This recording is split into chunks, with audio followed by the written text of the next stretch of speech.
Y bueno, vamos a dar paso ya rápidamente. Sí, tranquila, si tengo que soltar mi rollo.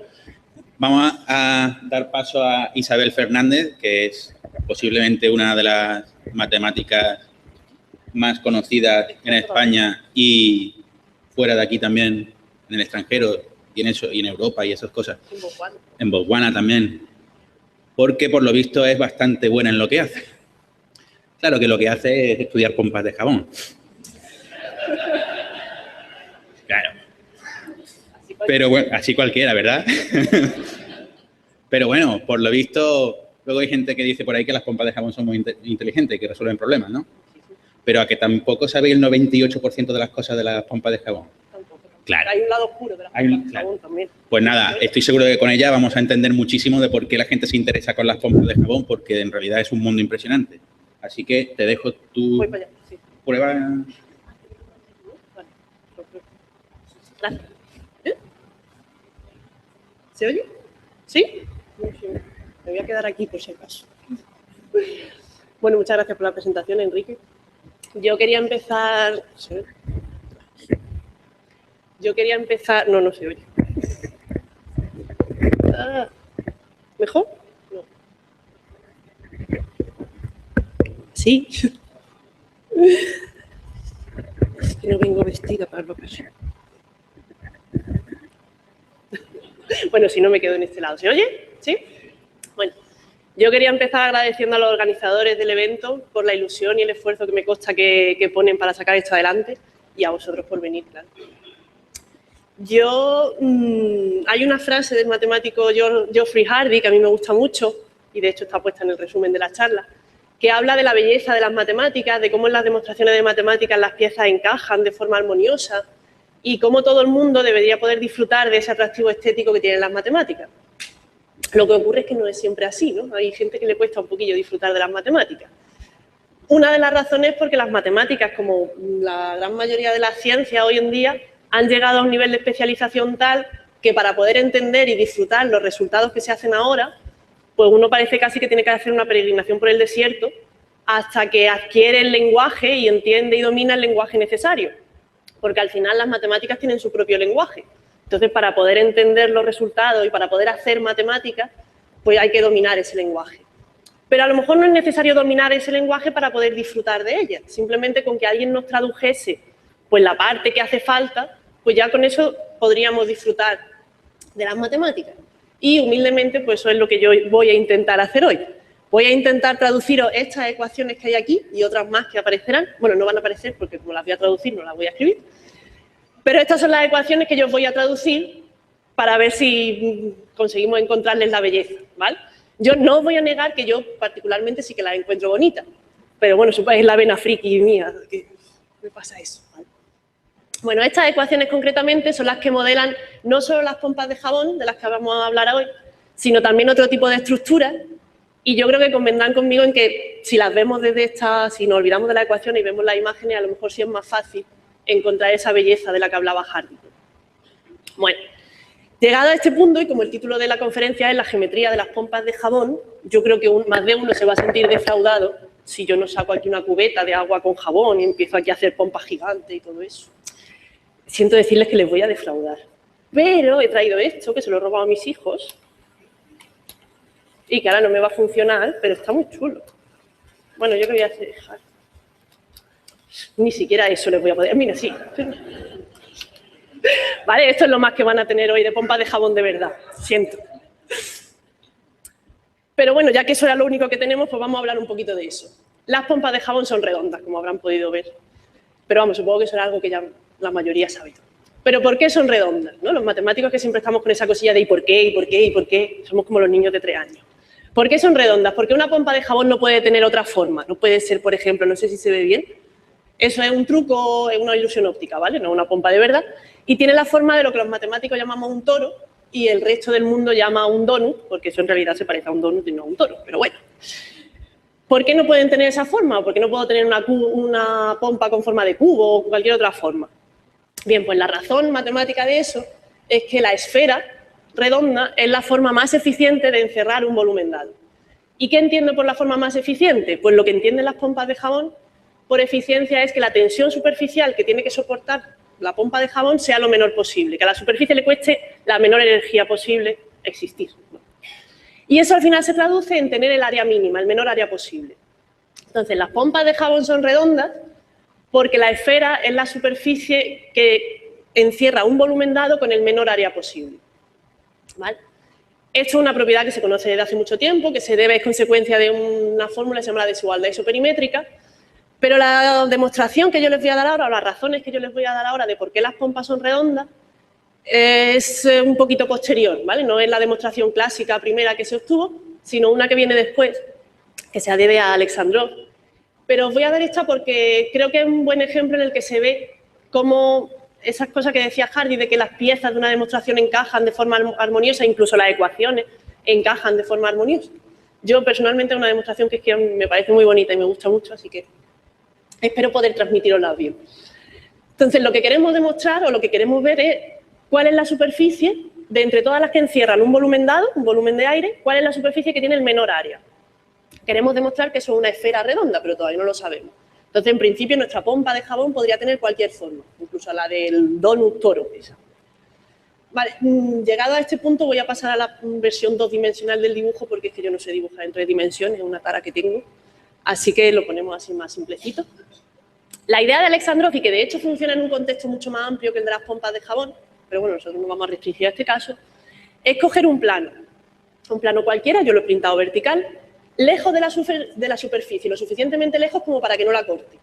Y ahora comienzo a mover el plano paralelamente, sin inclinarlo, hasta que toque a la superficie. En ese primer momento que el plano toca a mi superficie, estarán de acuerdo en que toda la superficie queda a la izquierda del plano. ¿Vale? Bien, en cuanto yo muevo un poquito más el plano, ya tengo una parte a la derecha y una parte a la izquierda. Al principio la parte que hay a la derecha es muy pequeña, porque acabo de empezar, entonces una parte muy pequeñita. Es tan pequeñita que si yo reflejo esa parte con respecto al plano, hago una simetría, que sería la curva esa verde, bueno, que hay una superficie, eso es la versión 2 dimensional.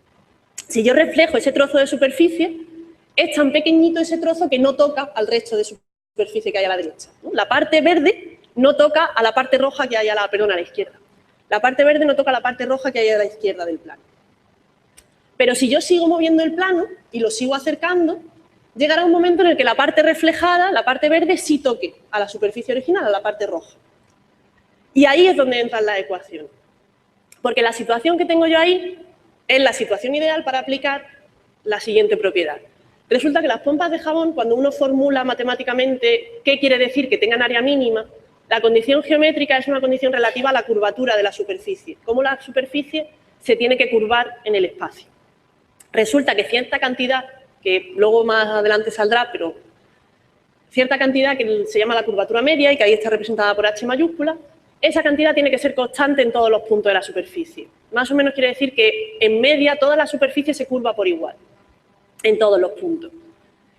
Eso, lo bueno que tiene es que esa curvatura media, esa H mayúscula, aparece en esa ecuación, que es una de las que salían al principio, de esas feas, que en realidad no es tan fea, porque esa es una ecuación que es lo que los matemáticos llamamos una ecuación en derivadas parciales elípticas. Y lo bueno que tiene esa ecuación es que, como todas las ecuaciones en derivadas parciales elípticas, tiene un principio del máximo. ¿Qué significa eso?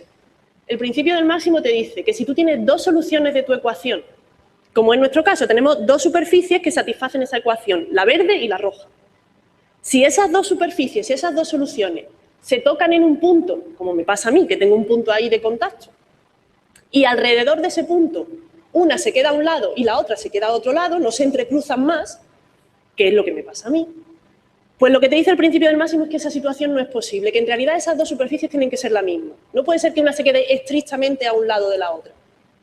Es decir, que toda la parte roja que yo había dibujado a la izquierda, diciendo que mi superficie podía ser como yo quisiera, podía ser como un donut, pues en realidad no puede ser como yo quiera. En realidad tiene forzosamente que coincidir con la parte verde, por culpa de la ecuación aquella que teníamos. Es decir, que mi superficie todavía no es una esfera redonda perfecta, pero ya se le va apareciendo. Es una cosa así como una esfera abolladita a lo mejor. Lo que sí es verdad es que el plano azul es un plano de simetría, porque precisamente la parte verde era reflejar, era hacer una simetría con respecto a al plano. Entonces tengo una esfera abolladita que es simétrica respecto de un plano vertical. Pero yo el plano vertical lo cogí vertical porque quise. Yo también podría haberlo cogido horizontal y volver a repetirlo todo. Con lo cual, mi esfera abolladita también tiene que ser simétrica respecto del plano horizontal y así respecto de la dirección que tú quieras. Es decir, que al final mi esfera abolladita tiene que ser totalmente simétrica y eso es una esfera redondita. ¿Vale? Y esa es la demostración de por qué las pompas de jabón son redondas. Está chula, ¿no?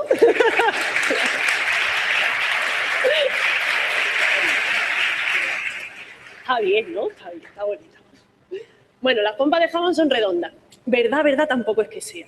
Porque no, todo el mundo ha visto que hay veces que las pompas de jabón se pegan unas con otras y forman otra figura, como esa que tienen aquí. ¿Qué es lo que pasa aquí? Aquí lo que ocurre es que la pompa de jabón encierra dos volúmenes distintos, tiene dos cámaras de aire dentro distintas. Entonces, en este caso, la pompa de jabón lo que tiene que hacer es minimizar el área, pero encerrando dos volúmenes dentro, no uno solo. Y formas de encerrar dos volúmenes hay muchas. Puedes tener una pompa encima de la otra, una pompa alrededor de la otra, podrías tener dos pompas independientes, una pompa dentro de otra. De todas esas millones infinitas formas que a uno se le ocurrirían de encerrar dos volúmenes, ¿cuál es la que tiene menor área? Pues la que resulta tener menor área es esa, la primera que habíamos dibujado, que es lo que se llama la pompa doble estándar. Y este teorema, bueno, este resultado se conoce como el teorema de la pompa doble y es de 2002, ¿vale? El teorema de la pompa simple es del siglo XVIII, vamos, que es clásico. Y sin embargo, este teorema es del 2002, o sea, han tenido que pasar muchos años para que lleguemos a la confirmación de que la mejor forma de encerrar dos volúmenes es con esta figura. Y eso es porque las herramientas y las técnicas matemáticas han necesitado todo ese tiempo para desarrollarse, para poder llegar a esta demostración. Esto lo demostraron un equipo de 4 matemáticos, 2 de ellos españoles, Antonio Ros y Manuel Ritoré. Y cuando salió pues fue un resultado muy popular en su momento, se hizo bastante famoso, apareció en muchos medios, fue publicado en la revista más importante de matemática a nivel internacional. Y bueno, si nos costó tanto, bueno, si les costó tanto llegar a 2 volúmenes, pues la mejor forma de encerrar 3 volúmenes, 4 volúmenes, 5 volúmenes sigue abierta aún. Para 3 volúmenes se cree el candidato a ser la mejor pompa de jabón es ese, pero sigue abierto, no está demostrado. Y para 4, 5, etcétera, también sigue abierto. O sea que por ahí no vamos a seguir porque no les puedo contar mucho porque no se sabe todavía. Así que vamos a cambiar un poquito de tercio y ahora les voy a hablar un poquito de las películas de jabón. Una película de jabón es lo que tú obtienes cuando tú metes un alambre doblado así de cierta manera, lo metes en una solución jabonosa, entonces al sacarlo tú obtienes una película de jabón que se agarra a ese borde, ¿vale? En este caso, la diferencia con el caso anterior es que las pompas de jabón encerraban aire en su interior, encerraban un volumen dentro. Las películas de jabón no encierran nada dentro, no tienen un interior. Son simplemente una película de jabón que lo que sí que tiene es el contorno, el borde de la película de jabón está fijo porque tiene que ser el alambre que tú hayas elegido. La forma que hayas elegido esa es la que tiene que tener. Entonces, ¿qué ocurre aquí? Pues esta condición, ahora lo que quieren las películas de jabón es tener área mínima, pero de entre todas las superficies que tienen ese borde, de ese alambre que tú has metido. Eso otra vez se traduce en una propiedad relativa a la curvatura. Si antes lo que pasaba en las pompas de jabón era que todos los puntos tenían la misma curvatura media, ahora lo que ocurre no es solo que todos los puntos tengan la misma curvatura media, sino que esa curvatura media además es igual a 0. Eso no quiere decir que la superficie no se curve, entonces sería un trozo de plano. Curvatura media igual a 0 lo que quiere decir es que la superficie está en equilibrio. Por ejemplo, piensen en una silla de montar a caballo. En el punto central de la silla de montar, tú tienes las direcciones hacia donde tú pones las piernas, eso está curvado hacia abajo, la silla se curva hacia abajo. Donde la silla se apoya en la crin del caballo y en la cola del caballo, eso está curvado hacia arriba. O sea que el punto central de la silla está en equilibrio porque en unas direcciones se curva hacia abajo y en otras direcciones se curva hacia arriba. Y en media no se curva.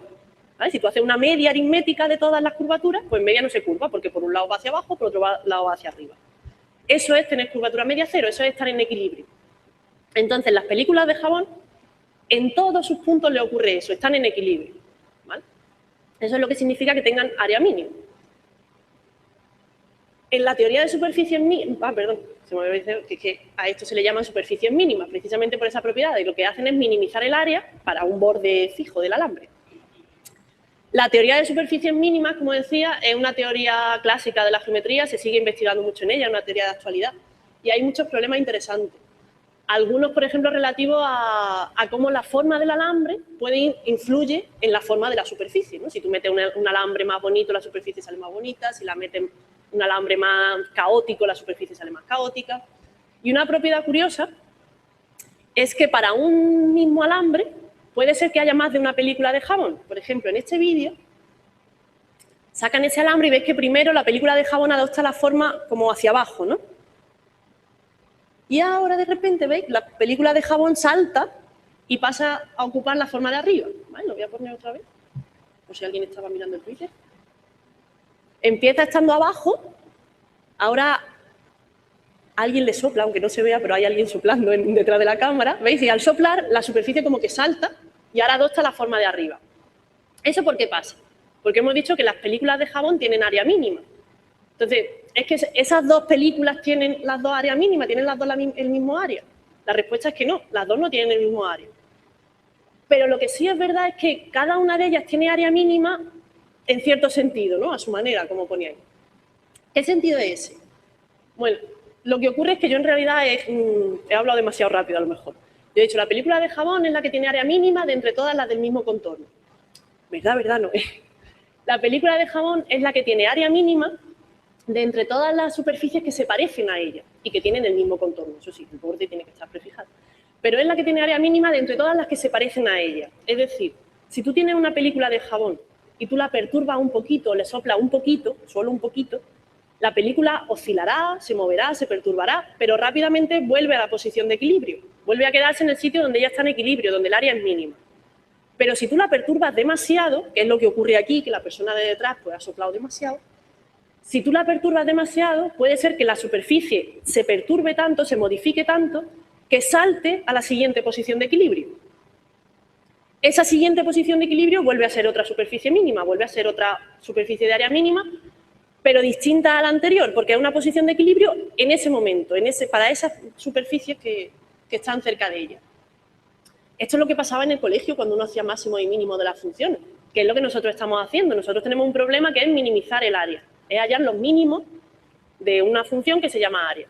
Y cuando uno hacía los mínimos y los máximos de las funciones en el colegio, le pasaba eso. Uno tenía una cosa que se llamaban los mínimos absolutos, que eran el punto más bajo de la función, que sería el rojo que está más a la izquierda, y luego había otra cosa que se llamaban los mínimos locales o los mínimos relativos, que eran los puntos donde el valor de la función era el más bajo de entre todos los que estaban alrededor. ¿Vale? Entonces, el punto rojo que está a la derecha, alrededor de él no hay ninguno que tenga un valor más bajo. Por eso es un mínimo local. Pero eso no quita que lejos de él sí que haya otros valores donde el valor sea más bajo. Pues eso es lo que le pasa a las superficies mínimas. Ellas son mínimos locales para el área. Las películas de jabón son mínimos locales del área. Bien, otro problema interesante de las superficies mínimas es mirarla ahora desde el punto de vista global, verlas desde lejos. ¿Qué pinta tiene una superficie mínima si yo la veo desde lejos? Y aquí es donde entra el concepto de película de jabón infinita, ¿vale? Que luego lo especifico un poquito más. Pero primero voy a ponerle un ejemplo. Vamos a meter en agua con jabón dos circunferencias, dos alambres con forma de circunferencia. Si tú los metes, si los metes muy alejados y los sacas, lo que vas a obtener son dos círculos, dos disquitos planos. Pero si los metes relativamente cerca, los metes en agua con jabón y los sacas, lo que vas a obtener es una película de jabón que tiene una forma como de cuello, que conecta las dos circunferencias. Esa superficie que aparece ahí, ese cuello que conecta las dos circunferencias, es en realidad parte de una superficie más grande que los matemáticos conocen muy bien y los ingenieros también, y más de uno supongo que también, que se llama la catenoide. La catenoide es la superficie que se obtiene, estoy buscando una cuerda, no tengo ninguna. Si tú tienes una... bueno, es que no vale mucho como cuerda. Si tú tienes una cuerda y la sujetas por sus dos extremos... Así. Sí, eso es lo que estaba mirando, a ver si podía coger un cable, pero no me atrevo a tocar nada, por si acaso. Pero bueno, yo creo que todo lo podemos visualizar. Simplemente coger una cuerda y sujetarlo por sus dos extremos. La forma que adopta la cuerda, una curvita así hacia abajo, eso se llama una catenaria. Si tú coges esa catenaria, pensarla en vertical en vez de en horizontal, sería la curvita esa que aparece así en el perfil de la película de jabón. Si tú coges esa curva y la haces girar alrededor de un eje vertical, pues te sale una superficie que es la catenoide. La catenoide como superficie, como objeto matemático, es una superficie infinita. Eso crece infinitamente hacia arriba y crece infinitamente hacia abajo. Lo que ocurre es que tú, obviamente, si la vas a representar, tú agua con jabón no tienes infinita agua con jabón, tienes un poquito. Entonces, eso te da para representar un trozo finito de la superficie.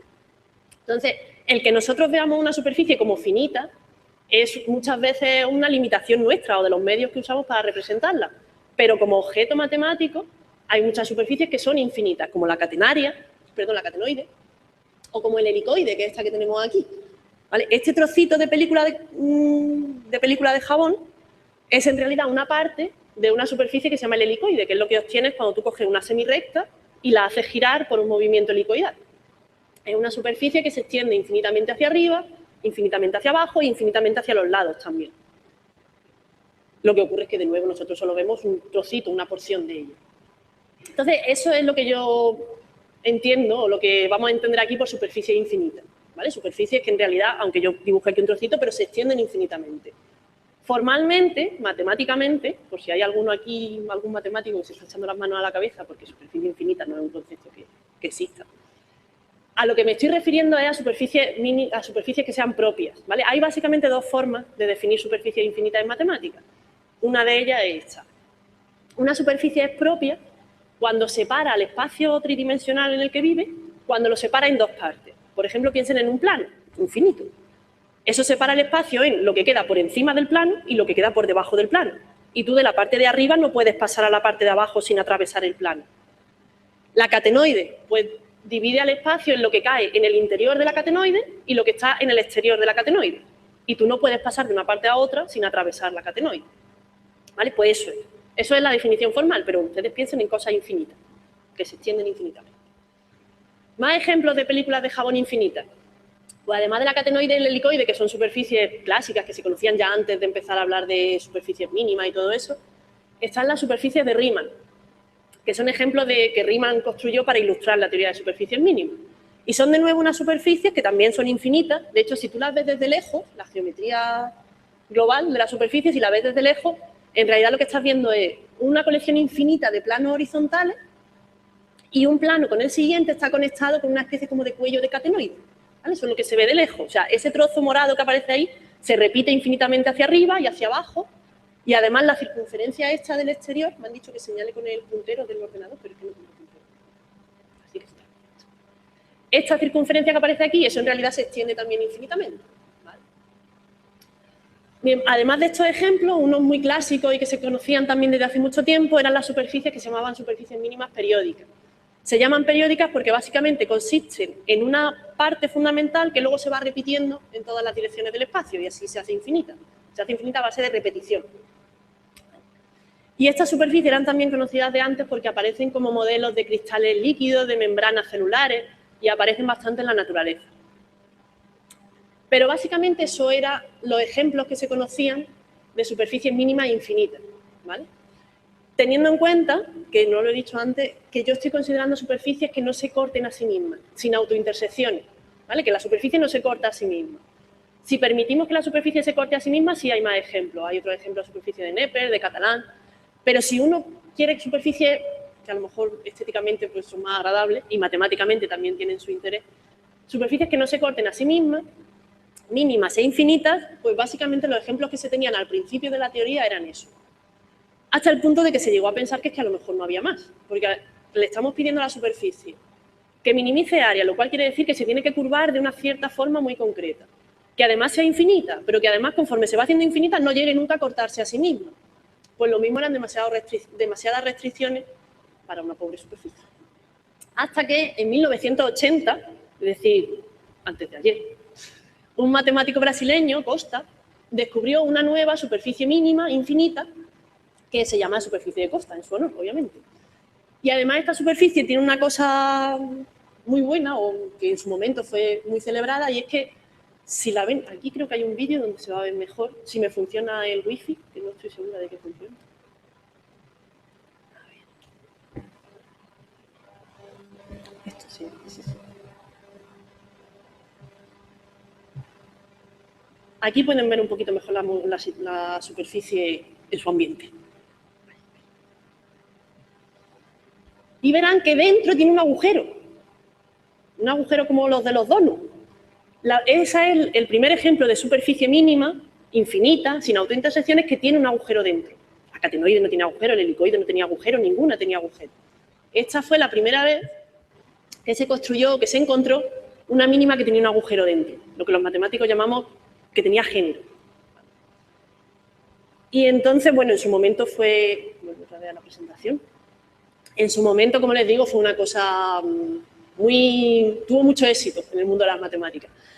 Hasta tal punto que la portada del libro de la Biblia de la teoría de superficies mínimas es esa superficie. Se han hecho esculturas de hielo, se ha puesto como cubierta de edificios. Incluso hay gente que lo hace con piezas de Lego, que esta roja que tenéis aquí está hecha con piezas de Lego. O sea que tuvo mucha repercusión y sigue siendo una de las superficies mínimas más famosas. A raíz de esa superficie ya sí se encontraron más ejemplos y con muchos agujeritos. Ya una vez que aprendimos a hacer agujeros ya podemos hacer un montón. Entonces aquello fue como un resurgir un poco de la teoría porque se vio que, bueno, que esa teoría tenía sentido, que había ejemplos. Y como les digo, significó un punto de auge de la teoría y a partir de ahí pues empezaron a encarar muchos tipos de problemas. Uno de los ejes centrales de la teoría, uno de los problemas que más importancia tenía y tiene, es el relacionado con la acotación. Una superficie se dice que está acotada cuando la puedes meter en una caja, por así decirlo, ¿vale? No es la definición rigurosa, pero bueno, para entenderlo, ¿vale? Por ejemplo, una pompa de jabón de las redondas, de las que aparecían al principio, eso está acotado. Tú te coges una caja, lo metes, suficientemente grande. ¿Qué ocurre? Que una superficie propia, una superficie infinita, de esas que tenemos nosotros, esas no están acotadas, esas no te caben en una caja, ¿vale? ¿Qué puedo hacer entonces? Pues puedo intentar meterlo en una caja infinita. Dice, no, pues si es infinita, pues una caja infinita.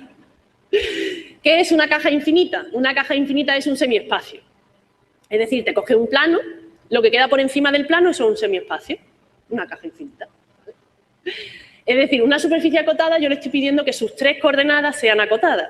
A una superficie que meto en un semiespacio, que meto en una caja infinita, le estoy pidiendo solo que una de las 3 coordenadas sea acotada inferiormente, ni siquiera superiormente. ¿Vale? O sea, es muy poco pedir, tampoco... Vale, es muy poco pedir, pero los ejemplos que se conocían de superficies mínimas, ninguno cabía en una caja infinita. ¿Vale? Piensen, la catenoide no cabe en un semiespacio porque se extiende hacia arriba y se extiende hacia abajo. El helicoide lo mismo, todos los ejemplos que hemos visto hasta ahora, ninguno cabía en una caja infinita. Hasta tal punto que la gente se empezó a plantear, oye, ¿hay alguna? ¿Podemos construir, ya que estamos construyendo superficie, parece que se nos da bien, ¿podemos construir una que quepa en una caja infinita? Bien, pues la respuesta es que no. Salvo el plano, que el plano es una superficie mínima infinita, es el ejemplo más trivial y ese obviamente sí cabe en un semiespacio, pero salvo el plano, ninguna superficie mínima infinita cabe en un semiespacio, cabe en una caja infinita. Es decir, que las superficies mínimas infinitas son muy infinitas, porque es que no las puedes meter ni en un semiespacio, es que ocupan mucho sitio, por así decirlo. Y la demostración, no sé, ¿me da tiempo?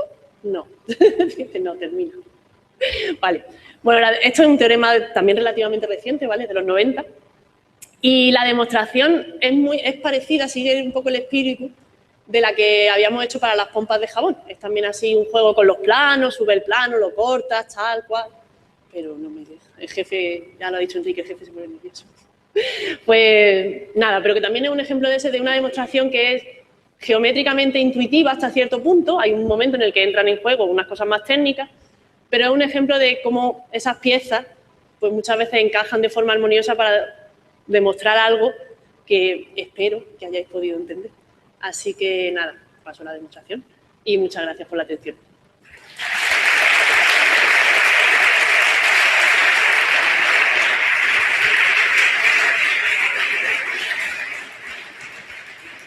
Ay, qué bien, sí. Bueno, gracias. Pero esto se llama física, ¿eh? Nada. Y hablas. Sí.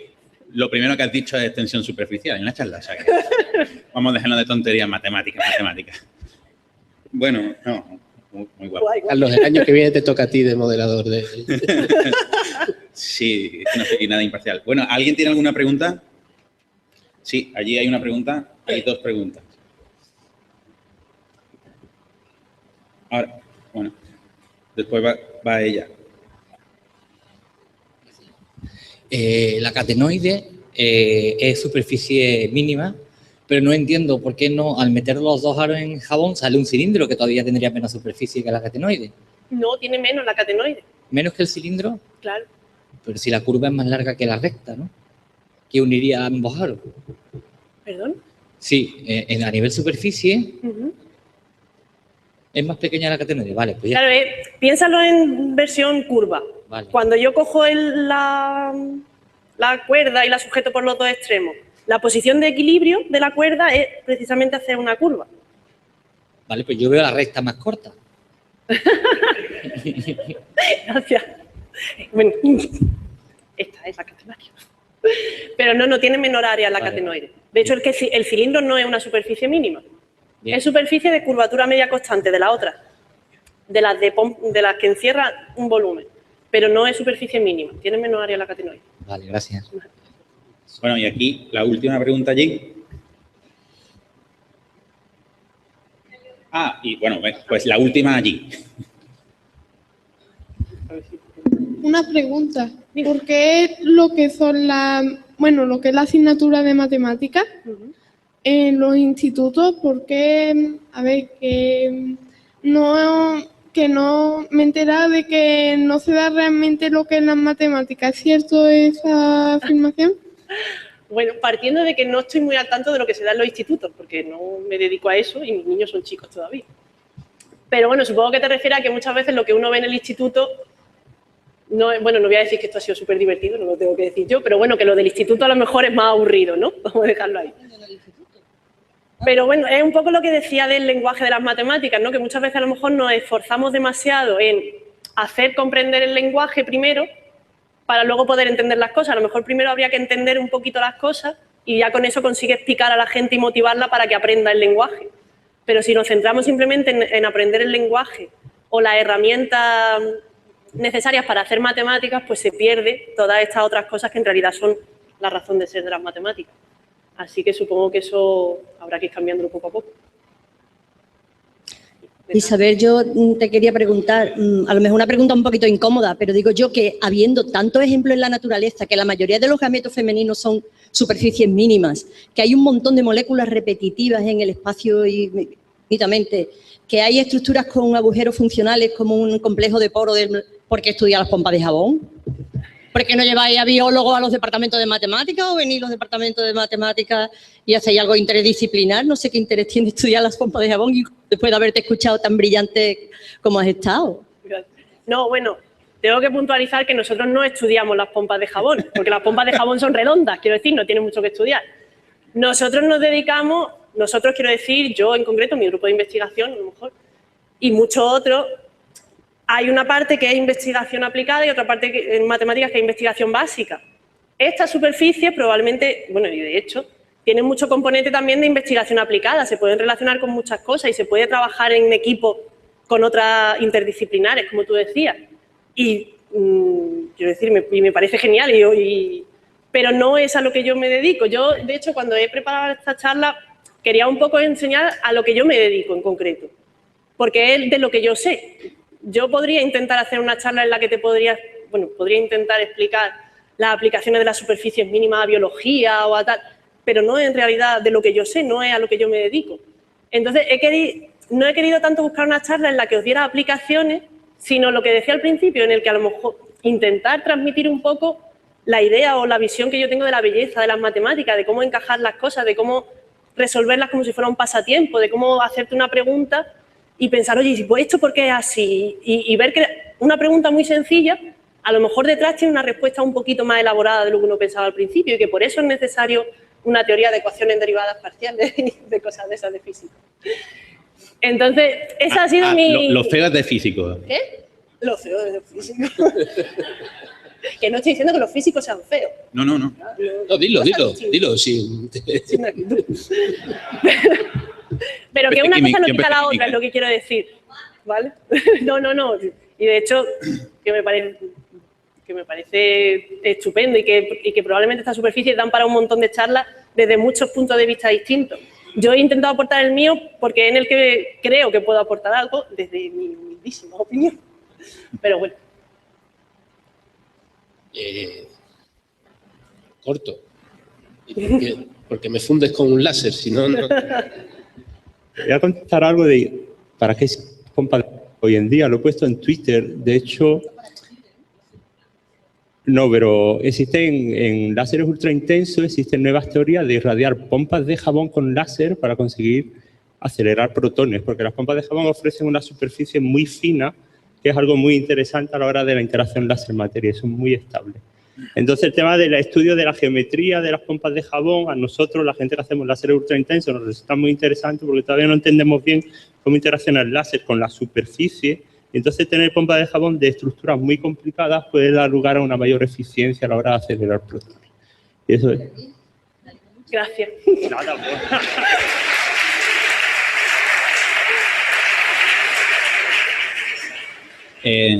Bueno, no, ya cortamos. Yo también decir desde el punto de vista de la matemática discreta, las pompas de jabón resuelven un problema tremendamente complicado como el problema del árbol de Steiner.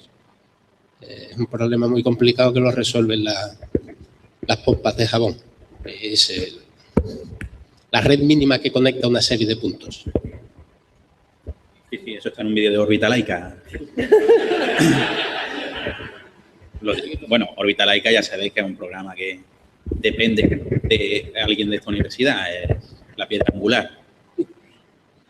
Mañana no lo digas porque viene otra piedra angular. José no es de aquí. Bueno, yo creo que nos da tiempo a tomarnos un café, 10 minutos, 15. Sí.